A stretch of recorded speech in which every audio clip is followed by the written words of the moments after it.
Hello guys, welcome back to the channel, it's Maverick here, and today we are watching the grand finale of The God of High School.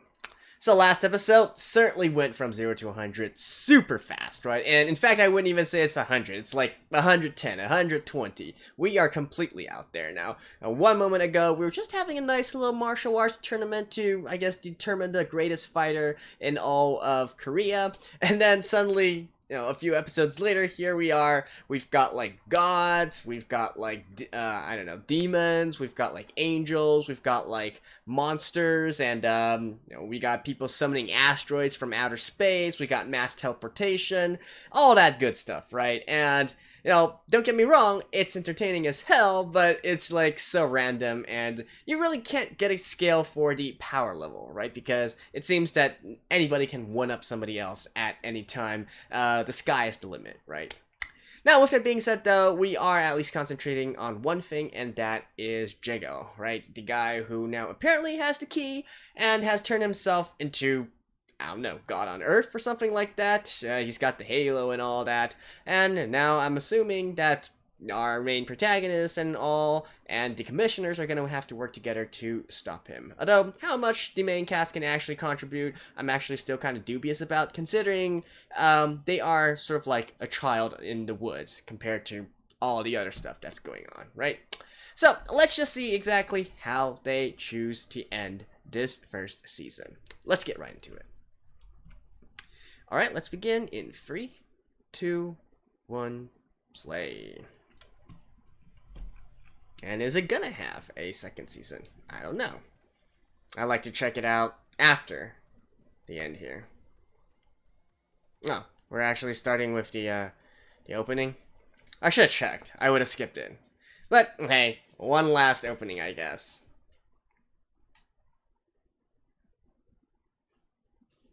Yeah, one last time. I really don't know how they can top last episode, though. Like, that was pretty dope.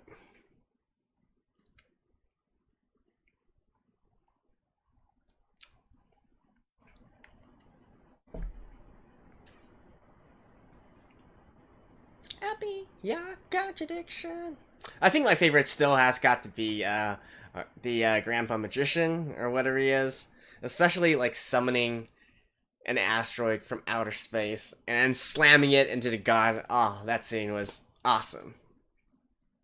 Oh, also, he actually deconstructed all of the nuclear missiles, right? That was quite fun as well. Nuclear cruise missiles. See, this opening sequence, these fighting have nothing to do with what's actually going on.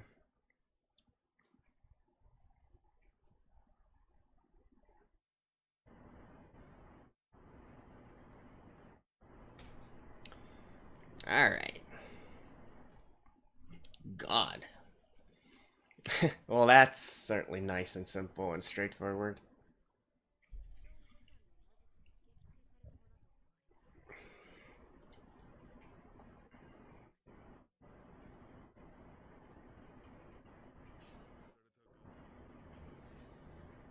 The Holy Realm, eh?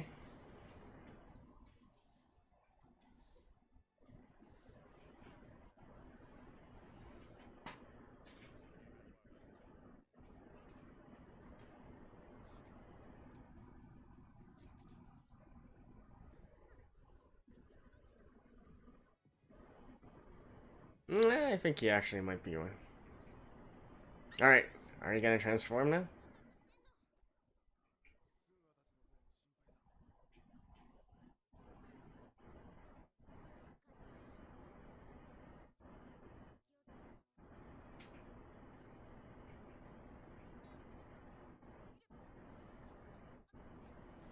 Ooh.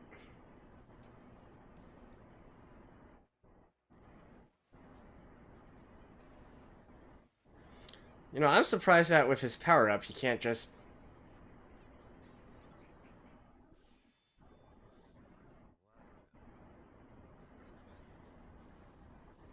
I think he's actually being quite soft on them.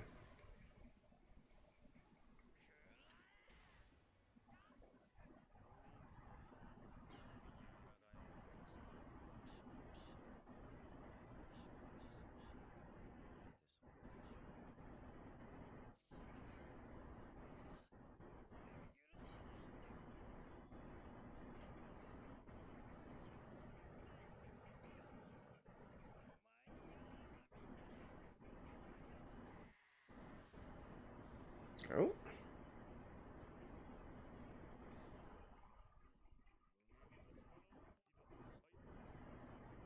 Infinite power. Alright, he's gonna release everything at the same time.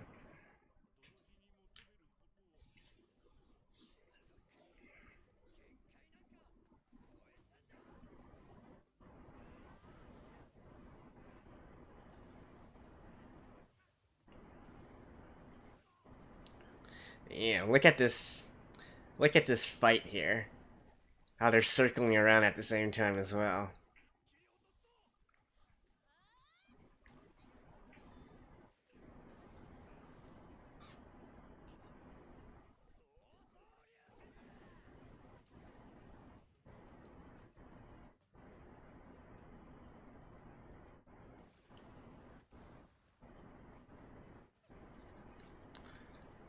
I actually think he's even not as powerful as I was expecting him to be.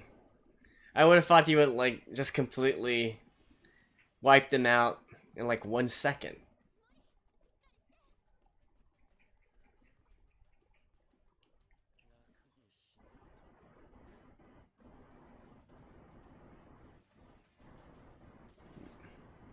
Oh.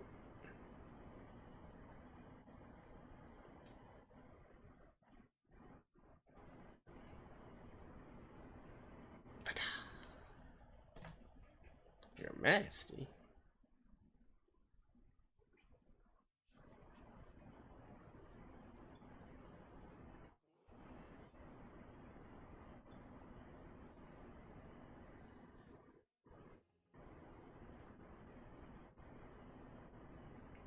Wait, what?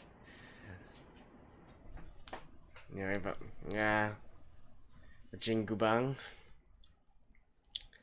Right. So yeah, he is Sun Kong, the monkey god, monkey king. Although they are certainly having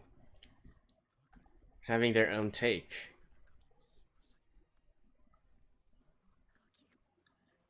They're certainly having a very different take on the entire mythology right now.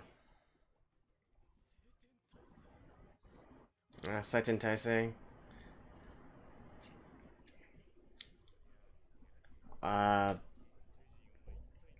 let's see. A direct translation would be the saint that's equal to heaven, something like that.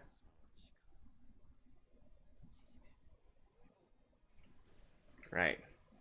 And the Jingubang is basically the staff that can extend to infinite proportions or shrink to infinite proportions.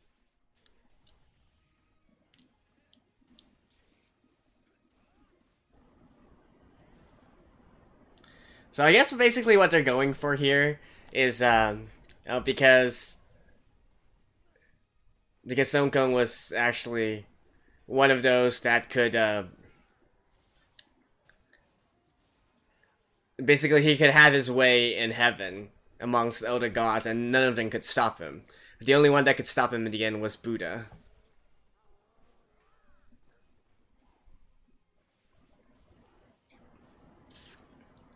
Nice.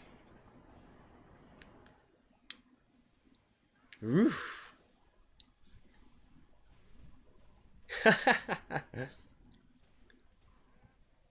Although they don't really show, oh, they show him moving at a super fast speed, but he actually needs to have his other item to do that.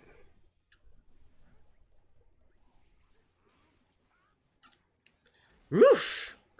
Man, that is fire.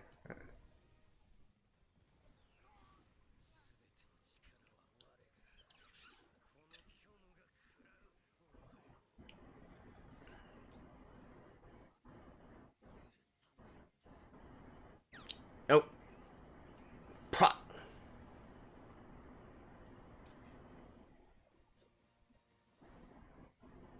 Oh. Damn. That's nice. Oof. Right to the face. What kind of god are you?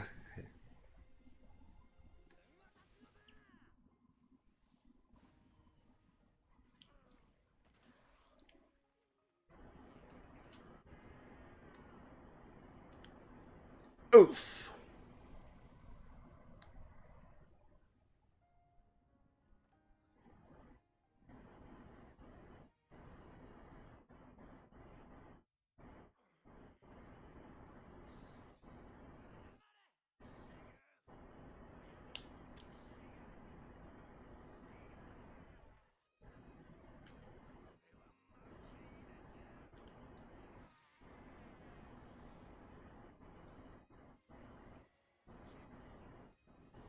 Oh, there we go. Okay, but they're utilizing it in a very different fashion. The Kentoian is supposed to be basically what I was talking about, the thing that allows him to travel vast distances in a heartbeat. But now they're actually making it into like some sort of lightning fixed power.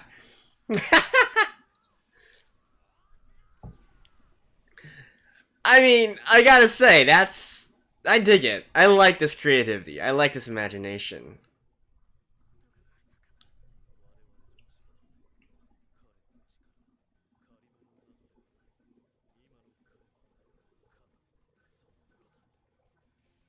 I got it in the flesh. Oh, why are you naked, dude?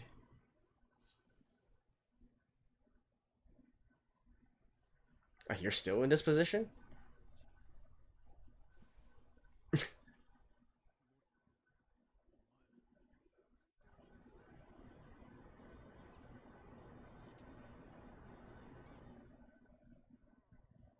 Nah, he's just hungry.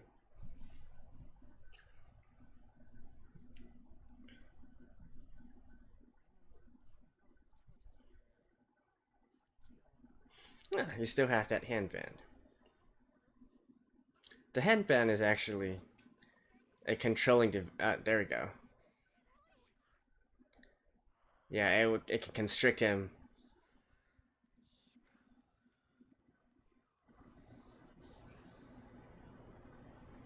Oof. What the hell? What?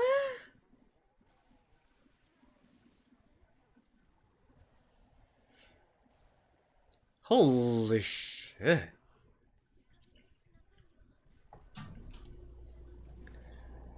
What the hell are you?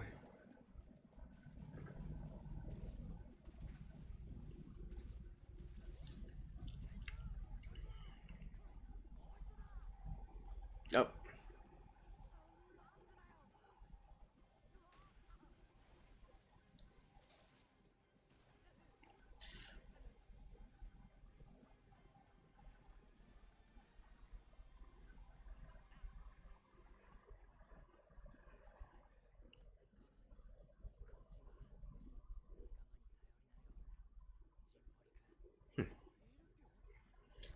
I wonder what's actually constricting him, though. The headband around the Monkey King's face, head, should only be activated by basically the monk that's controlling him.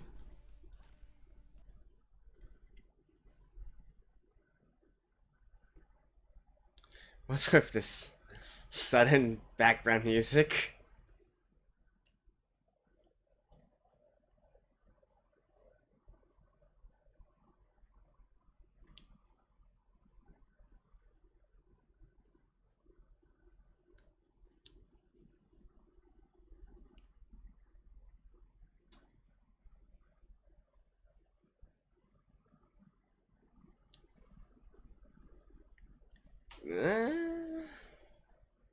Now what?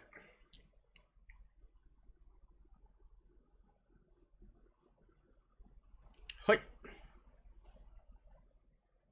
Twin Dragon Kick! Oh!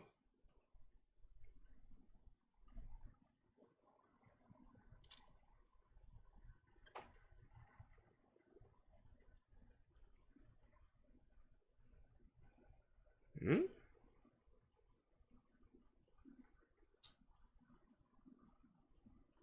Oh. One last thing.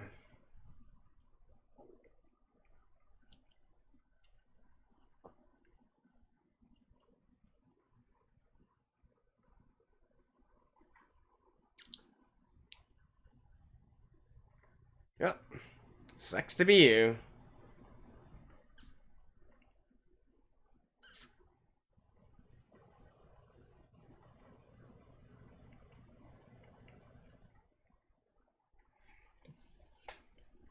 I don't quite understand how they suddenly have this big power up at the very end to be able to take on him when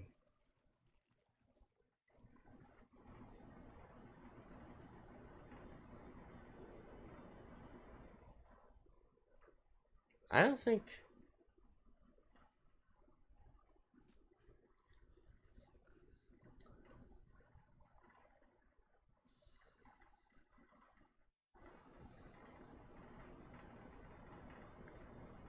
all right.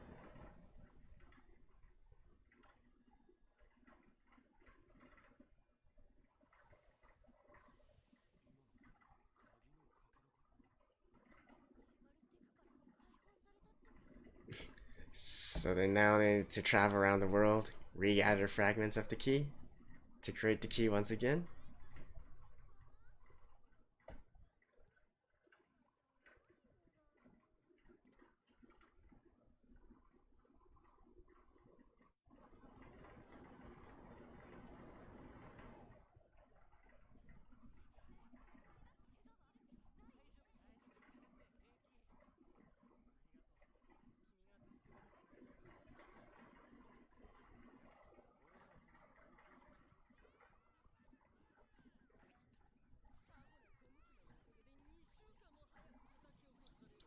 Yeah. And who are you?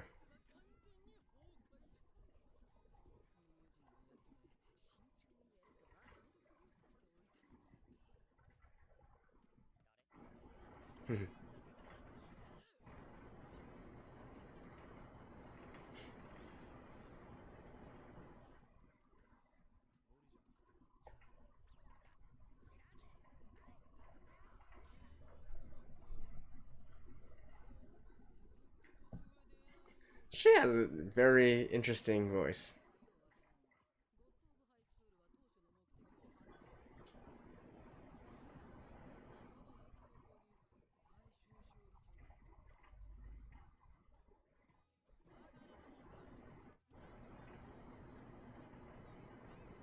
Progenitor of the human race.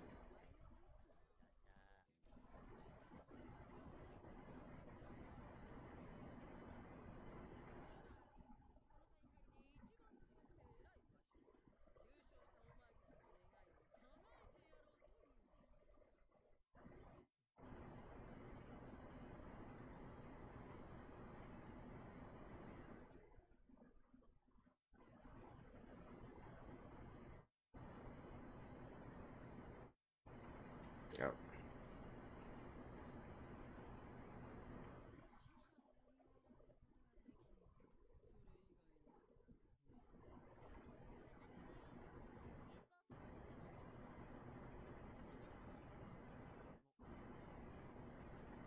He's gonna wish for their injuries to be resolved.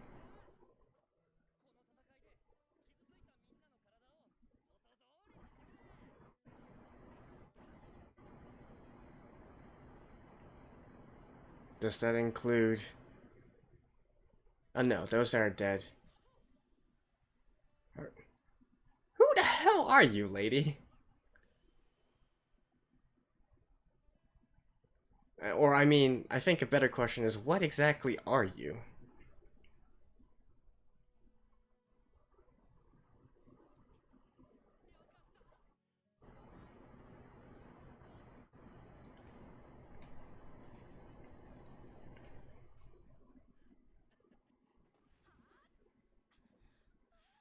Well, she wasn't exactly harmed in this tournament, but okay.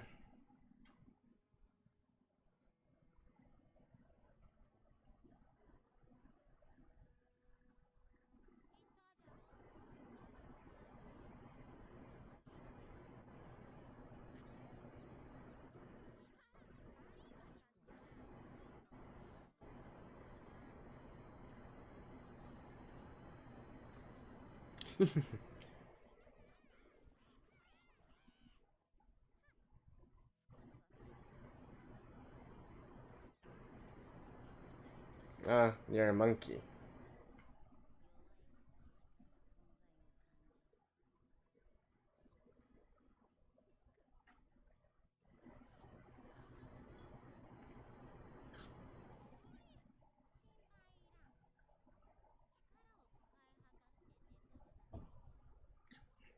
Yeah. So, what exactly are we supposed to do next? And holy shit, look at that carnage. Alright. Damn. So who's actually gonna inherit their, like, conglomerate?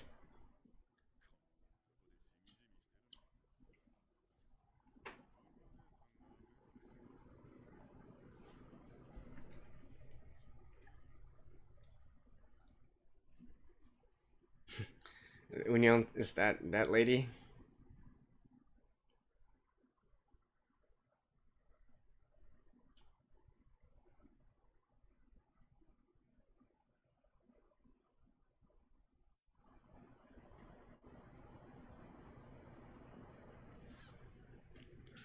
Okay.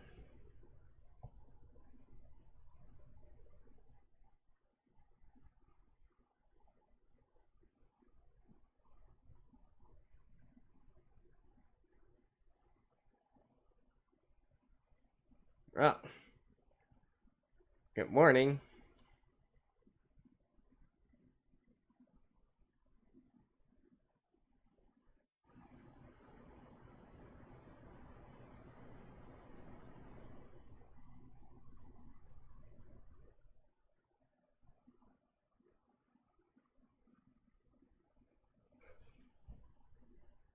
Oh yeah, 3 months.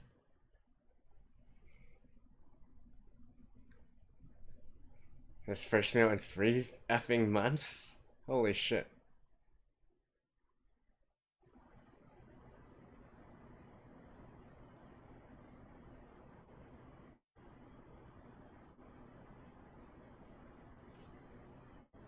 Yeah. Now you gotta go find the key.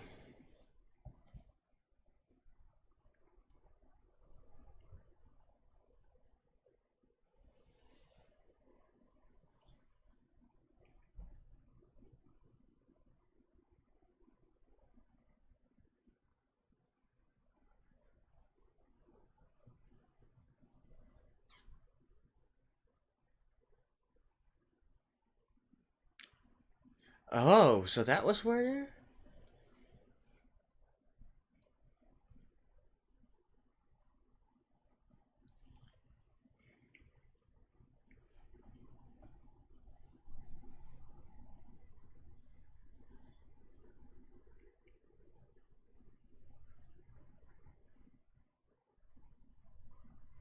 China.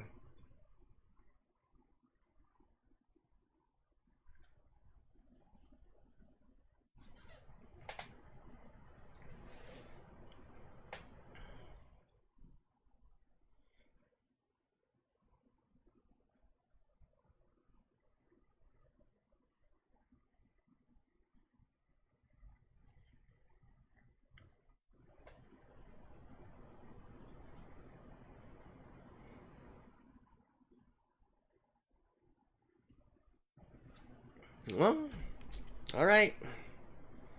I guess that's that. Oh, no, no, no. Are we actually gonna see where Grandpa is?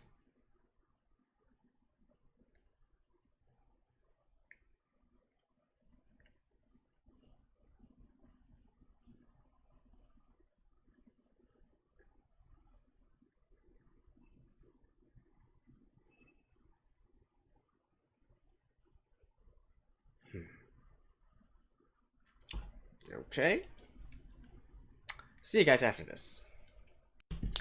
And there we go. So, as it turns out, the story is just beginning, and God of High School is really, not exactly what this series is about at all, right? The entire martial arts tournament, fighting to become the nation's best high schooler in fighting and whatnot, no, that's all just an aside. Now is the time when all the abilities are unlocked and we get to the actual meat of the story, right? So, I guess you could say that this series is a nice little intro to this. Obviously, this work being hugely popular in Korea and indeed worldwide as well, there is a certain reason for that, right? And so, I mean, I'm giving it the benefit of the doubt here and saying that probably we're going to get a lot more, even more epic stuff, and which you can easily see, right? We are already working on this kind of scale. We can only go up from here, and that actually is frightening and exciting at the same time.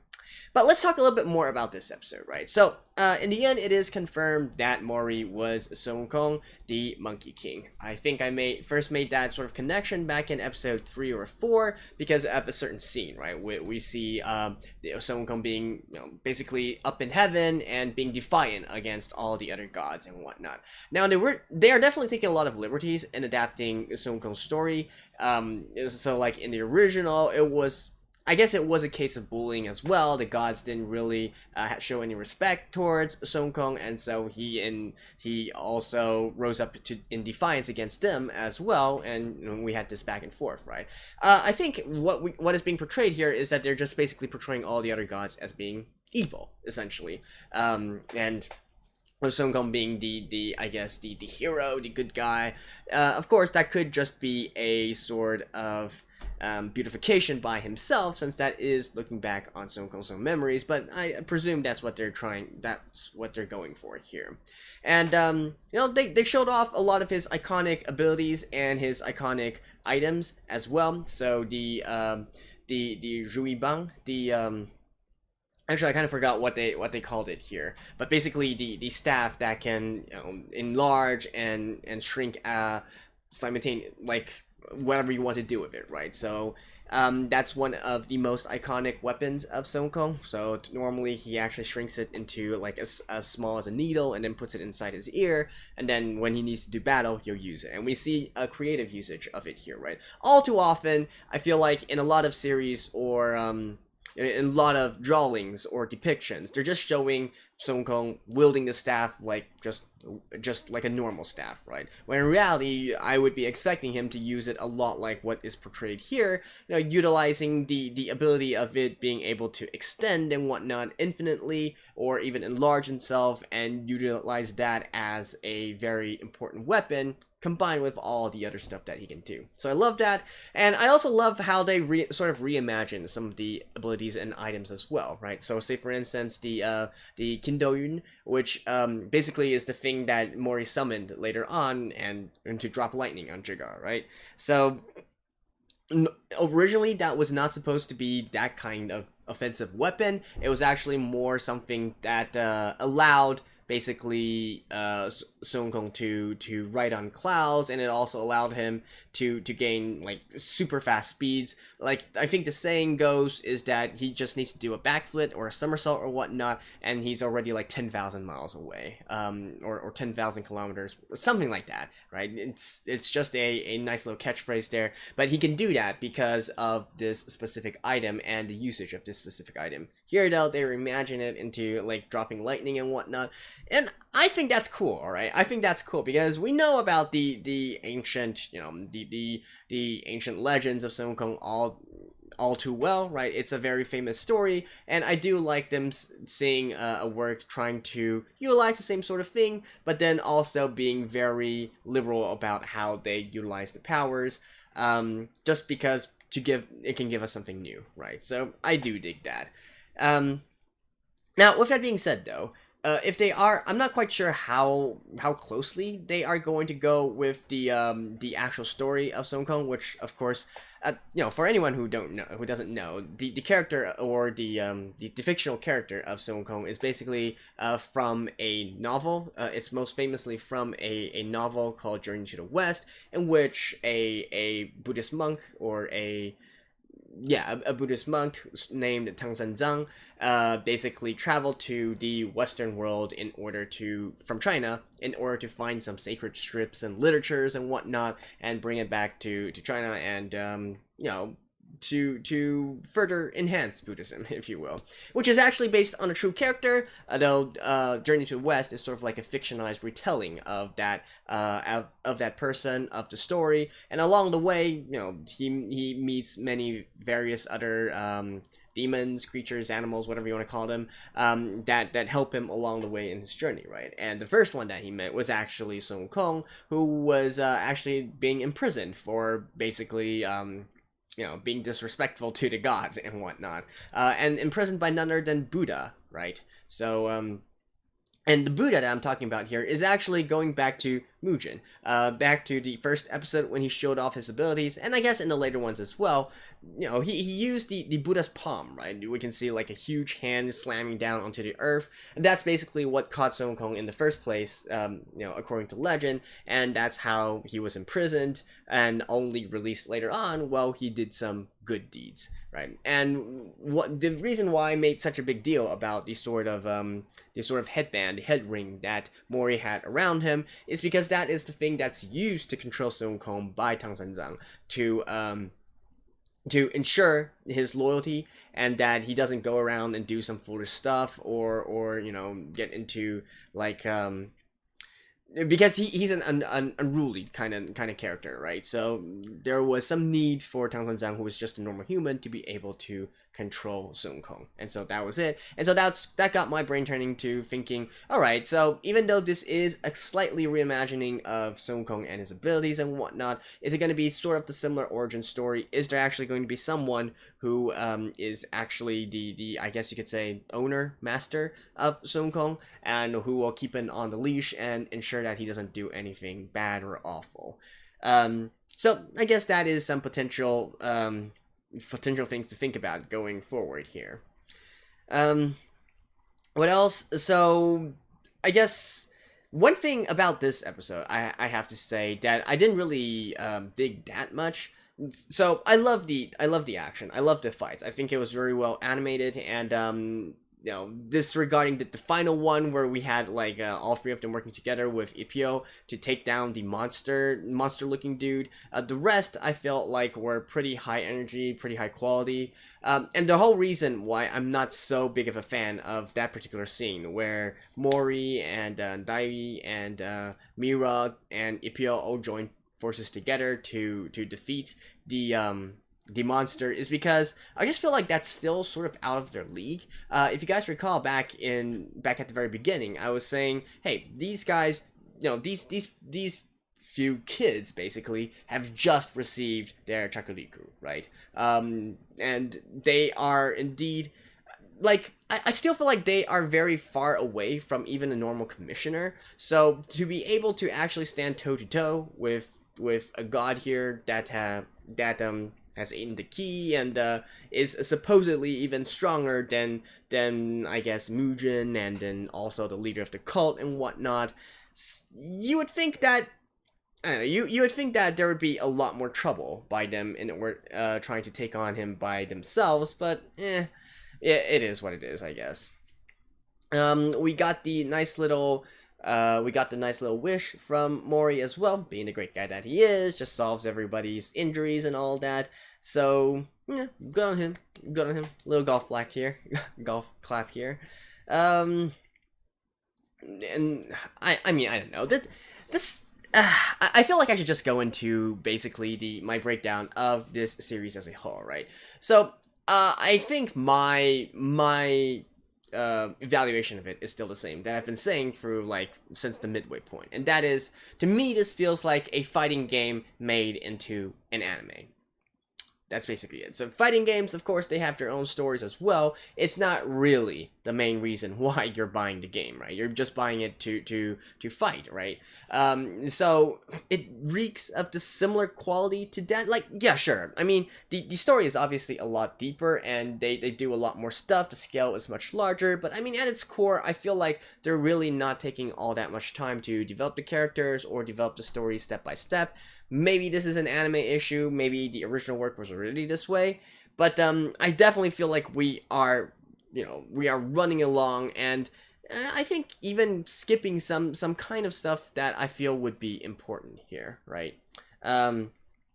So like like for instance, in this episode, all of a sudden we get this lady who grants wishes, and she's also part of the Six, and then also immediately after we get this new mission to go around the world and collect all the fragments of the key. Why do we need the key? I mean, the person who had the key didn't really do much with it. Is the key really all that necessary? Do we need the key? Why do we want... I can understand that it's something that supposedly allows you to fight the gods, right? But why do we want to fight the gods right now? So what is the purpose of finding this key? Like, it's all that, right?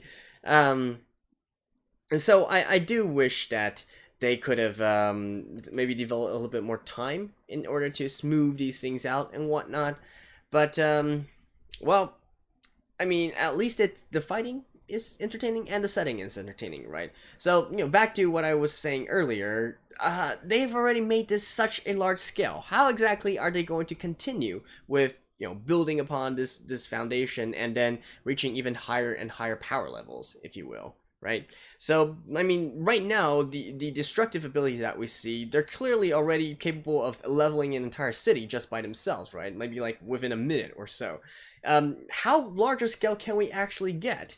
Now, my best guess would be that perhaps we're going to have some other realms. They mentioned like a holy realm here. Maybe we're going to be working in another dimension now and not really on Earth, and so they don't really need to care about how, you know, their fighting and their abilities and whatnot is going to have dire consequences on places of dense population and so on and so forth. So, yeah, I don't know. I feel like the anime to me is you know, it's sort of like an interesting proof of concept, right? The proof of concept that, hey, yeah, you guys like this sort of fighting style anime, this kind of fighting work. Hey, look at how even more awesome and more epic it can be. Come read the webtoon, right? It really feels more like that to me, more than anything else, which I guess, you know, at its core isn't exactly a bad thing. Typically, a lot of anime are used to promote their original works, right? The original light novels or the original mangas as well. So it can work in that regard. Now, the action, though, I do feel like is kind of hit and miss sometimes. I was indeed very impressed by the first episode and whatnot, and there were various times, like, say, for instance, the last episode and this episode, where you can clearly feel the animation quality here. So, I mean, it's kind of like... What can I say? It's kind of like watching a summer blockbuster film as well. You know, you got the action, you got the explosions and whatnot, but is it really all that interesting of a story? Meh. The story is just there to drive the plot along so that we can get to our next fight, and so we can all, you know, cheer on and woohoo and stuff like that, right? So, I mean, at the end of the day, I feel like it's a decent enough series, though I can definitely see a lot of people not really liking it that much just because the story is not exactly the most well pieced together, let's say. And I guess that's fine, right? I certainly enjoyed the action here. Will I read the webtoon? Maybe.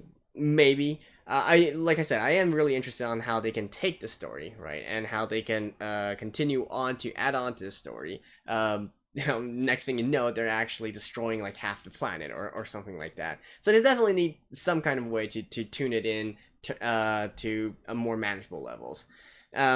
But that is for another story and another time, I guess. So, in any case, that has been it for the God of High School. Thank you all for watching, for supporting the series all the way up to now. If any of you guys have stumbled upon this channel by chance just because of this particular anime, feel free to check out my other stuff. I do all my videos in this same similar sort of format here, where I have a review section and a blind reaction section, and, you know, you can just choose whichever part that you like. If not, though, well, that's okay. Hopefully we will one day meet again in some other series. So, that's all, folks. Hopefully I'll see you guys in the next season, and, well, take care, and bye-bye.